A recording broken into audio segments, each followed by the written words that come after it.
Everyone, welcome back to my channel. मैं हूं अंजलि और आज मैं आप लोगों को अपनी प्रेगनेंसी के बारे में बताने वाली हूं। प्रेगनेंसी का जो पीरियड रहा मेरा, वो 9 महीने और दोनों बच्चों का मैं बताऊंगी। मेरी दोनों जो डिलीवरी हुई हैं वो दोनों सी सेक्शन से हुई हैं, मतलब सिजेरियन हुई हैं, जिसमें कि पेट में कट लगाया जाता है और डिलीवरी होती है। वो वाला मेरा दोनों ही सी सेक्शन हुए हैं। और मेरी प्रेगनेंसी में क्या क्या कॉम्प्लिकेशंस आई मैं आप लोगों को सब बताऊंगी कि किस तरह से मेरा वो टाइम रहा, जिसमें बेबी का जो मतलब कि क्या केयर रही मेरी, मैं कैसे केयर करती थी, अपनी केयर करती थी, और क्या डॉक्टर ने सजेस्ट किया था मुझे। मैं मतलब कि ऑल चीज़ें मैं आप लोगों को बताऊंगी, सब चीज़ें कि क्या रहा। तो सबसे पहले स्टार्ट करते हैं मेरी शादी से। तो मेरी शादी 2019 में हुई, नहीं 2014 में हुई थी। और 2014 में मेरी शादी होने के बाद में बेबी नहीं आ रहा था। मतलब बहुत सारे लोग बोल रहे थे, मतलब जैसे रिलेशन में बोलने लगते हैं ना कि खुशखबरी कब दे रहे हो। तो ये चीज़ें थी मेरे ससुराल में सबसे ज़्यादा थी कि बेबी, मतलब कि ऐसा बोलते थे कि ना, बेबी डायरेक्ट नहीं बोलते थे, ऐसा बोलते थे कि खुशखबरी कब दे रहे हो तुम लोग, ऐसे करके। तो कुछ लेडीज़ भी थी और मतलब कि जैसे नंद लोग हैं तो वो बोलती थी, और इनसे भी बोलते थे, मेरे हस्बैंड से भी, कि क्या मतलब कि खुशखबरी नहीं दे रहे हो। तो ऐसी चीज़ें थी। तो मेरी 1 साल ही हुई थी शादी की। तो मैं सबसे पहले आप लोगों को सजेस्ट करूँगी कि शादी के तुरंत बाद फैमिली प्लानिंग नहीं करनी चाहिए। मैं ये अपना एक्सपीरियंस बता रही हूँ, और करनी भी नहीं चाहिए, क्योंकि थोड़ा सा इंजॉय तो करो। और जैसे कि मेरा 14 में हुआ था, मेरी शादी हुई थी 2014 में। एंड देन उसके बाद में जब 2014 पूरा, मतलब अप्रैल में मेरी शादी हुई थी। और अप्रैल के बाद में जब बेबी नहीं आ रहा था, तो लगभग 1 साल हो गए थे। तो 1 साल होने के बाद में जब मतलब लोग बोलना स्टार्ट कर दिया उस लोगों ने, तो हम लोगों ने फैमिली प्लानिंग स्टार्ट करी। और मेरा सजेशन यही रहेगा कि आप लोग कम से कम एंजॉय कर लें। कम से कम जो बेबी फैमिली प्लानिंग करनी चाहिए वो कम से कम 5 या 4 साल तो होनी चाहिए, मिनिमम 3 साल तो होनी ही चाहिए। शादी के बाद और बेबी प्लानिंग के बीच का गैप तो 3 साल तो मोस्टली होना ही चाहिए। मेरा जो पीरियड था, मतलब कि जो प्रेगनेंसी वाला पीरियड था, वो मैं आप लोगों को साथ साथ में शेयर करूँगी। उससे पहले ये सारी बातें बतानी इसलिए ज़रूरी हैं क्योंकि ये भी मेरा एक एक्सपीरियंस रहा है कि किस तरह से मतलब कि बेबी करना चाहिए। बेबी के लिए एक सिक्योर प्लानिंग होनी चाहिए आप लोगों के पास में। तो बेबी प्लानिंग के मतलब कि जो सिक्योर प्लानिंग है उसके अकॉर्डिंग अगर आप चलते हैं, तो बेबी प्लानिंग में मतलब कि बेबी के लिए कोई भी कॉम्प्लिकेशंस नहीं आएंगी। और डॉक्टर से सजेशन मांगते रहिए कि क्या करना चाहिए क्या नहीं करना चाहिए। तो मेरी अब अपनी बात करते हैं। तो मैं 2014 में मेरी शादी हुई, एंड देन 2015 में बेबी आ गया था। मतलब डॉक्टर्स को दिखाया था, बेबी नहीं आ रहा था। मतलब हम लोग भी प्लानिंग कर रहे थे कि बेबी जल्दी आ जाए। तो हम लोगों का, और मेरी जब शादी हुई थी तब मेरी एज थी 19 ईयर, मतलब 19 साल की मैं थी जब मेरी शादी हुई थी। और उसके बाद में जब 20वां साल लग गया था तब मेरे बेबी आ चुका था। मतलब मैं प्रेग्नेंट हो चुकी थी जब 20 साल का, मतलब 20 साल की मैं हुई। उसके बाद में जब डॉक्टर को बोला, मतलब डॉक्टर को जो दिखाया जा कर के अपना जो पीरियड प्रेगनेंसी मैंने दिखाई जा कर के, हम दोनों लोगों ने जा कर के दिखाई। तो उसके बाद में डॉक्टर ने दवाई वगैरह दी, आयरन की वगैरह वगैरह, मतलब कि जो डॉक्टर सजेस्ट करते गए उनको मतलब उनके प्रिकॉशंस में हम लोग चलते थे। और एक बार की बात है कि डॉक्टर ने बोला कि बेबी का ग्रोथ नहीं हो रहा है, तो आपको ये इंजेक्शन लगाना पड़ेगा। मतलब कि वो वीक में एक बार था कि वीक में एक बार आप लोगों को इंजेक्शन लेना पड़ेगा। आप लोगों को नहीं, सॉरी, मुझे लेना पड़ेगा। तो उन्होंने बोला, तो हम लोगों ने कहा ठीक है। मेरे 2 इंजेक्शन लग गए थे, मतलब 2 हफ्ते में 2 इंजेक्शन लग गए थे।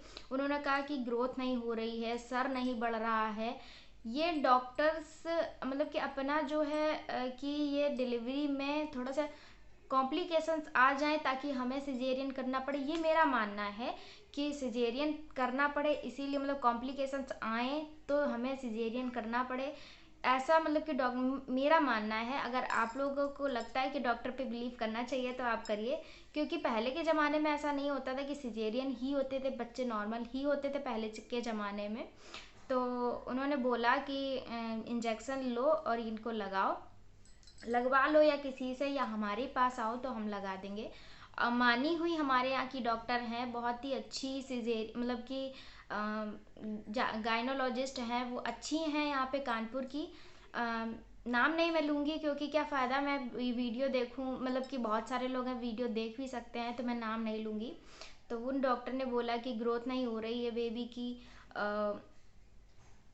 तो उन्होंने इंजेक्शन दिया, मैंने हम लोगों को प्रोवाइड किया, तो मैंने 2 इंजेक्शन ले पाए थे। तो एक लोग मतलब कि मेरी ही कोई रिलेटिव हैं, उन्होंने बोला कि ये अगर आप देख रहे हो मतलब ये अगर इंजेक्शन ले रहे हो आप, तो आप, वो भी थोड़ी अच्छी पढ़ी लिखी हैं, उन्होंने भी डॉक्टरी करी है, इसीलिए उन्होंने बोला कि अगर ये आप इंजेक्शन ले रहे हो तो दूसरी एक डॉक्टर को सजेस्ट मतलब कि दूसरे डॉक्टर का सजेशन लो। तो हम लोगों ने कहा कि ठीक है भाई लेते हैं दूसरी डॉक्टर का सजेशन। तो हम लोग गवर्नमेंट हॉस्पिटल में गए, वहाँ पे जाकर के डॉक्टर ने बोला कि ये वाला इंजेक्शन आपको किसने दिया, वो मतलब कि हमारे ऊपर चिल्लाने लगी कि किसने दिया। तो हमने कहा, हम लोगों ने कहा दोनों लोगों ने कि हमें क्या मालूम कि किस तरह का, भाई डॉक्टर तो आप ही लोग होते हो, तो आप लोगों का मानना, कहना मानना हम लोगों का काम है। तो उन्होंने बोला कि ये इंजेक्शन ग्रोथ बढ़ा तो रहा है, क्या तुम्हारी बॉडी ग्रोथ बढ़ाने के काबिल नहीं है क्या? उन्होंने ऐसे बोला कि तुम्हारी बॉडी ग्रोथ बढ़ाने के काबिल नहीं है क्या? तो मैंने कहा कि भाई सबकी होती है, तभी तो मतलब कि उनकी प्रेगनेंसी जो होती है वो बेबी का ग्रोथ अपने आप बढ़ता है ना।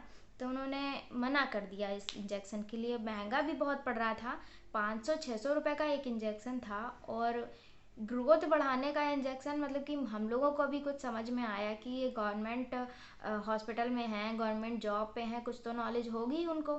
तो उन्होंने बोला कि तुम्हारी बॉडी अगर बच्चे को ना ग्रोथ बढ़ा पाए तो आप इस इंजेक्शन को लीजिए, अदरवाइज इस इंजेक्शन को मत लीजिए। तो मैंने, भाई हम लोगों ने बंद कर दिया। एक इंजेक्शन हमारे पास एक्स्ट्रा रखा भी था तो हमने उसको वापस करवा दिया।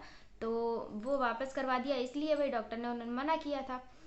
उसके बाद में मेरे बच्चे की ग्रोथ अच्छी खासी बढ़ रही थी, ऐसा नहीं था कि बच्चे का वेट कम हो या कुछ भी नहीं। 2.5-3 किलो के आसपास था मेरे बेबी, 2.75 किलो था बड़ा वाला और 2.5 किलो था छोटा वाला। छोटा वाला थोड़ा सा वीक था, उसकी स्टोरी मैं बाद में बताऊंगी। मैं अभी पहले बच्चे की स्टोरी बता रही हूँ, उसमें क्या कॉम्प्लिकेशंस थी। तो उसके बाद में बेबी की ग्रोथ अच्छी खासी बढ़ रही थी। और उसके बाद में जब मतलब आयरन वगैरह की, जो गवर्नमेंट हॉस्पिटल में उन्होंने डॉक्टर ने प्रिकॉशंस दिए थे, आयरन की दवाइयाँ, कैल्शियम की दवाइयाँ, ये सब मैं लेती रही। और जब मेरा 9th मंथ आया, तो 9th मंथ के बाद में जब मैंने जो प्रिकॉशंस लिए वो मैंने गवर्नमेंट हॉस्पिटल से लिए, और मैं प्राइवेट हॉस्पिटल इसलिए गई थी जब डिलीवरी का लेबर पेन होने लगा था। उन यहाँ पे कानपुर के अच्छा खासा हॉस्पिटल है, उसमें सुना था कि यहाँ पे नॉर्मल डिलीवरी होती है, और मेरा पहला बेबी था। तो ये डर लग रहा था कि आजकल तो ये नॉर्मल चीज़ हो गई है कि डिलीवरी होने को है, लेबर पेन हो रहा है तो कुछ ना कुछ बता देंगे कि पॉटी हो गई है, नाल गले में बांध ली है बच्चे ने, बीपी हाई हो रहा है, ऐसा करके मतलब कि बोल देते हैं। तो उनका सिजेरियन कर देते हैं। और मेरे बेबी में कॉम्प्लिकेशन ये थी कि उन्होंने बोला था कि बच्चे ने पेट में पॉटी कर ली है। तो भाई पॉटी कर लिया तो डॉक्टर ने बोला, तो भाई सब सिजेरियन वगैरह ऐसा बोला गया तो सिजेरियन करना पड़ा। उस टाइम पे मेरे पास में कोई नहीं था, मतलब बड़ा बुजुर्ग कोई नहीं था। अगर कोई भी मेरे साथ देने वाला होता, जैसे कि मम्मी होती, सास होती, या फिर कोई ऐसा जिसके बेबी हो चुके हों, तो थोड़ा सा वो हमें थोड़ा सा हम लोगों को हिम्मत देती कि थोड़ी देर और पेन सह लो। और जो प्रेगनेंसी से पहले हम लोगों को मतलब लेबर पेन होता है जो, उसके साथ साथ में लिक्विड मतलब कि जो पीरियड का जो हम लोग का वो क्या बोलेंगे, हाँ पानी जैसा बोलते हैं ना, पानी उसको क्या बोलते हैं याद नहीं आ रहा। तो वो चीज़ था कि आने लगा था, तो हम लोगों ने सोचा कि भाई कर ली होगी बच्चे ने पॉटी पेट में, तो हम लोगों ने सिजेरियन करवा दिया, मतलब उन्होंने बोल दिया। तो उसमें मेरा खर्चा आया था लगभग 50,000 रुपये, मतलब बाकी दवाई खर्चा ये सब। और मेरा जो वो वाला जो मतलब कि डिलीवरी के बाद का टाइम था, मुझे 10 दिन वहाँ पे रखा था। उसके बाद में नहीं 10 दिन नहीं, 4 दिन रखा था हॉस्पिटल में। थर्ड डे उन्होंने बेड से उठने को बोला था। 3 दिन तक तो हम लोग मैं बेड पे ही थी, बेड रेस्ट मतलब पूरा, क्योंकि सिजेरियन हुआ था, टाँके लगे हुए थे। और टाँके अगर उस टाइम पे सर्दी का टाइम था, क्योंकि जनवरी में हुआ था मेरा बेबी बड़ा वाला, तो सर्दियों का टाइम था, तो टाँके में भी कोई दिक्कत नहीं आई थी, क्योंकि गर्मियों में ज़्यादा दिक्कत आ जाती है।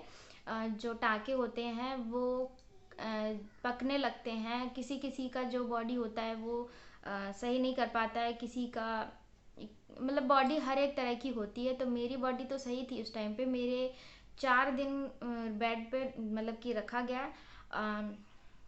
उसके बाद में 4 दिन के बाद में मुझे डिस्चार्ज कर दिया गया था वहाँ से। और 10वें दिन उन्होंने बुलाया था डॉक्टर ने, कि बोला कि आप लोग मतलब आपके टाँके हैं जो वो कटने के लिए 10वें दिन आना। तो हम लोग 10वें दिन गए थे, टाँके कटे थे उस टाइम पे। और अब बात करते हैं दूसरे बेबी की। तो दूसरे बेबी का ये थी स्टोरी। दूसरे बेबी में मेरे कॉम्प्लिकेशंस आई थी, पहले में कोई कॉम्प्लिकेशंस नहीं थी। क्योंकि सिंपल सा हो गया था उसने, मतलब कि बस सिजेरियन का ही कॉम्प्लिकेशंस था और कोई कॉम्प्लिकेशंस नहीं था। सिजेरियन इसलिए हो गया था, बोला था डॉक्टर ने, पॉटी कर ली थी और कुछ नहीं था।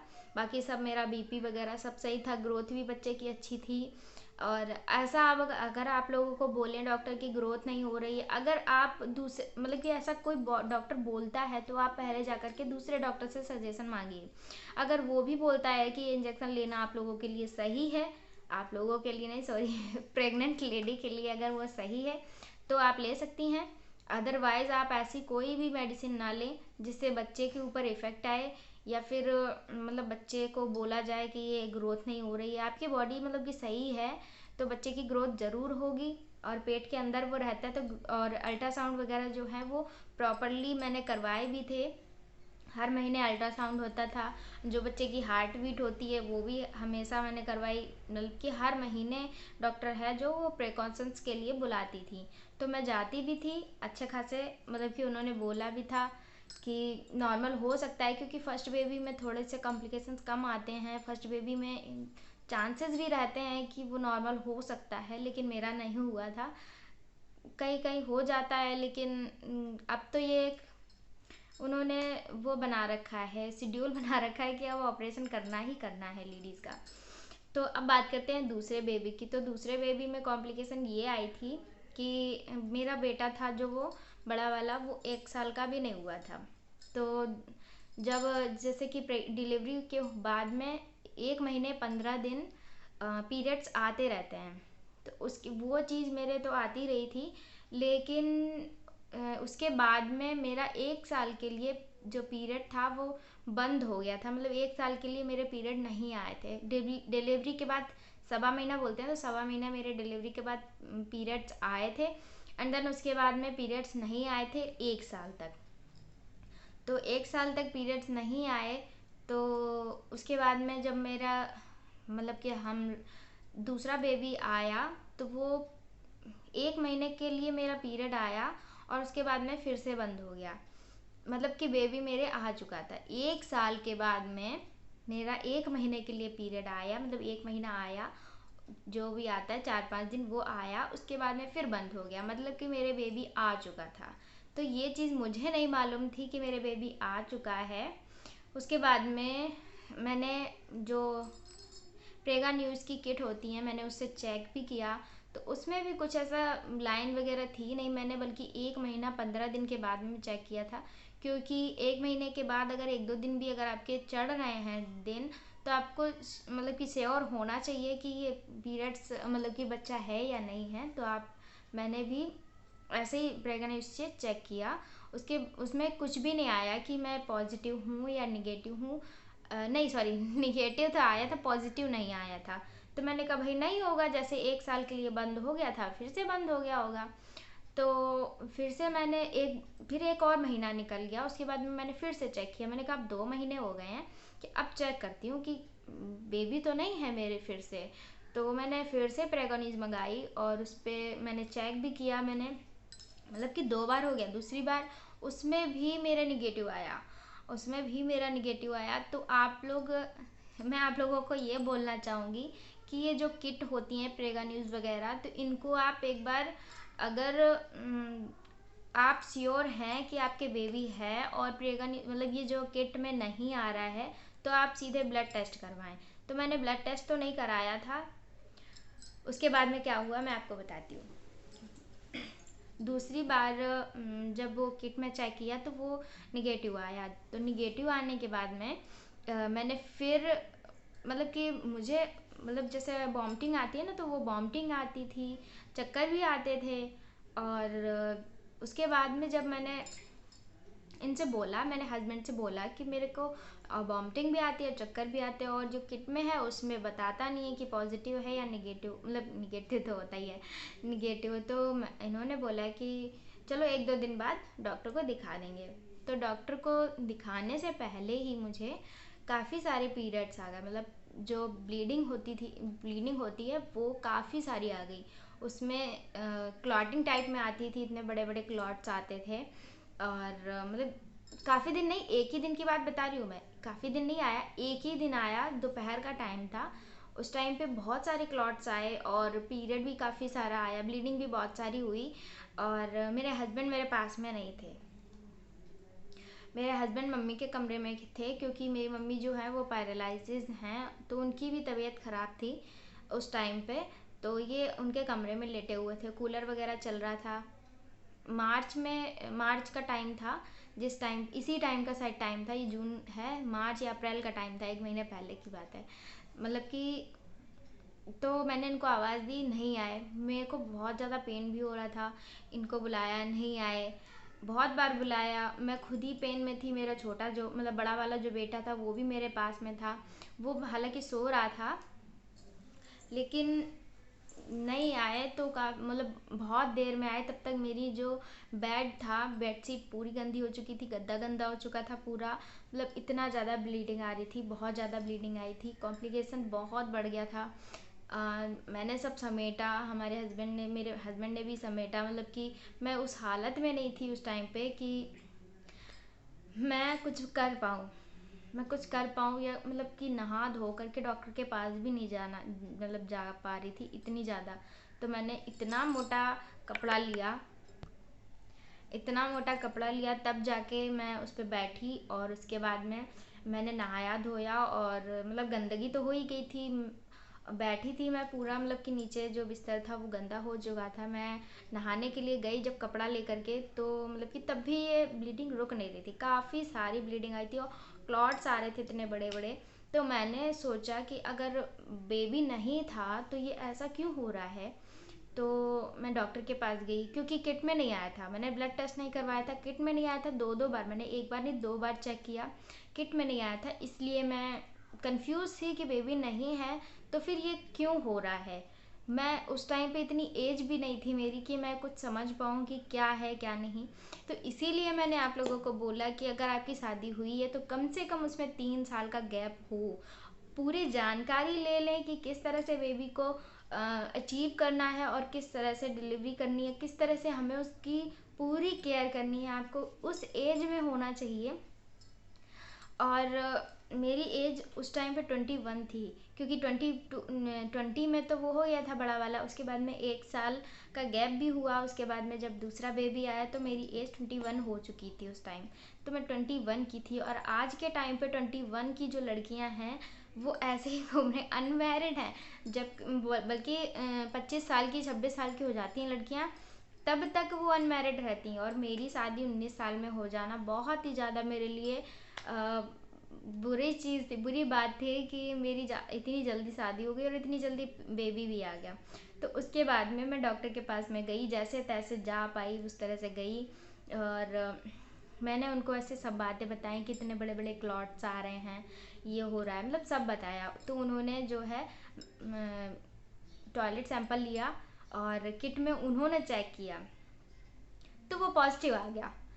मैंने कहा कि मैंने अभी 2 दिन पहले चेक किया है, तब कुछ नहीं आया और अब इनके में आ गया। मतलब कि जिस दुकान से ये लेके आए थे किट, उस दुकान पे जो सारी किट थी वो मतलब कि ख़राब हो चुकी थी। आई थिंक कि ख़राब हो चुकी थी, तभी तो जब डॉक्टर ने चेक किया तो उसमें पॉजिटिव आ गया। तो उन्होंने बोला कि अभी भी तुम्हारे पेट में बेबी है और सुरक्षित है। तो मैंने कहा कि हो सकता है कि बेबी ना हो और ऐसे ही मतलब बेबी निकल गया हो, क्योंकि क्लॉटिंग इतने बड़े बड़े आ रहे थे। तो मैंने मतलब कि मैंने उनसे बोला, तो उन्होंने बोला डॉक्टर ने कि आप अल्ट्रासाउंड करा लो। तो मैंने अल्ट्रासाउंड करवाया जा कर के, उसमें बेबी था। मतलब इतने सारे ब्लीडिंग के बाद में इतना सारा क्लॉट वगैरह सब निकल गया, जो भी हमारा मतलब 2-3 महीने में, मेरा उस टाइम पे तीसरा महीना चल रहा था, क्योंकि 2 महीने में आया नहीं था किट में। मैंने 2 महीने तो चेक ही किया था, तो तीसरा महीना मेरा चल रहा था उस टाइम पे। तो 3 महीने का बच्चा काफ़ी बड़ा हो जाता है, कम से कम इतना बड़ा तो हो ही जाता होगा। तो उन्होंने बोला कि तुम्हारा 3rd मंथ चल रहा है, मतलब अल्ट्रासाउंड की रिपोर्ट में आया तीसरा महीना चल रहा है। तो मैंने कहा, मतलब मैं बहुत ही ज़्यादा असमंजस में थी कि क्या यार, क्या से क्या हो गया। मतलब कि मैंने तो सोचा ही नहीं था कि मैं प्रेग्नेंट भी हूँ और इतनी जल्दी सब कुछ हो जाना, मतलब बेबी हो जाना। जैसे कि अभी तो वो बड़ा वाला ही मेरा 1 साल का भी नहीं हुआ था और मैं से कैसे संभालूंगी। मतलब मेरे मन में था कि ये भी बच्चा जो सही है, मतलब है तो वो सही सलामत बना रहे। लेकिन इन्होंने बोला कि अब इसको मतलब हटवा देते हैं। तो मैंने कहा नहीं, अब आया है और ये बहुत ही ज़्यादा जिद्दी है लड़का, जो भी लड़का है या लड़की है जिद्दी है। वो इतनी सारी कॉम्प्लिकेशंस के बाद भी नहीं निकला। तो मैंने कहा ठीक है, अब इतना है तो बना रहने दो इसको।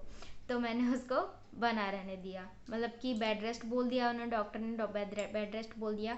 क्योंकि मैं बहुत ज़्यादा वीक हो गई थी उस टाइम पे, क्योंकि जो ब्लीडिंग थी वो काफ़ी सारी निकल चुकी थी और बेबी भी था वो वीक हो चुका था। क्योंकि जो ब्लड होता है वो बच्चे के आसपास होता है, तो उस टाइम पे वीक हो गई थी। मतलब कि जो बच्चे के आसपास जितना, मतलब उसकी सुरक्षा करने के लिए जो चीज़ें होती हैं वो सारी मेरी निकल चुकी थी।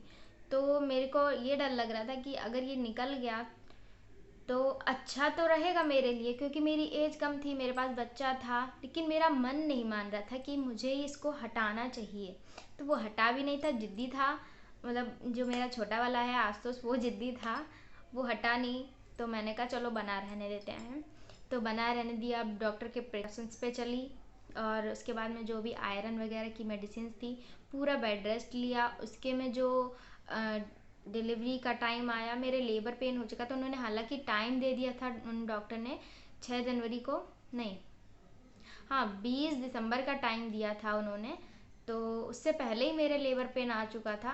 तो मैं जब डॉक्टर के पास में गई तो उन्होंने बोला कि लेबर पेन तुम्हारे जल्दी आ गया है। तो उन्होंने कहा कि तुम्हारा तो अभी 1 साल ही हुआ है, जो दूसरा वाला मतलब पहला वाला जो सिजेरियन हुआ था, तुम्हारा 1 ही साल हुआ है। तो उन्होंने बोला कि अब इसको भी सिजेरियन करना पड़ेगा। तो मैं मतलब कि मेरे तो हवा ही उड़ गए थे, क्योंकि मेरा जो अभी दुख जो था, मतलब कि पेट का ये चीर फाड़ वाला, वो मेरा दुख अभी कम ही नहीं हुआ था, जो दूसरा भी आ गया। तो 20 साल की उम्र में मेरे 2 ऑपरेशन हो गए, 21 साल की उम्र में 2 ऑपरेशन हो गए। मतलब बहुत ही ज़्यादा मैं वीक हो गई थी। मैं आपको यहाँ पे पिक दिखाऊंगी अपनी, बहुत ही ज़्यादा पतली थी। अभी मैं फ़िलहाल ठीक हूँ और जैसे मेरे हस्बैंड है वो बोलते भी हैं कि बहुत मोटी हो गई है, लेकिन मैं अभी ठीक हूँ।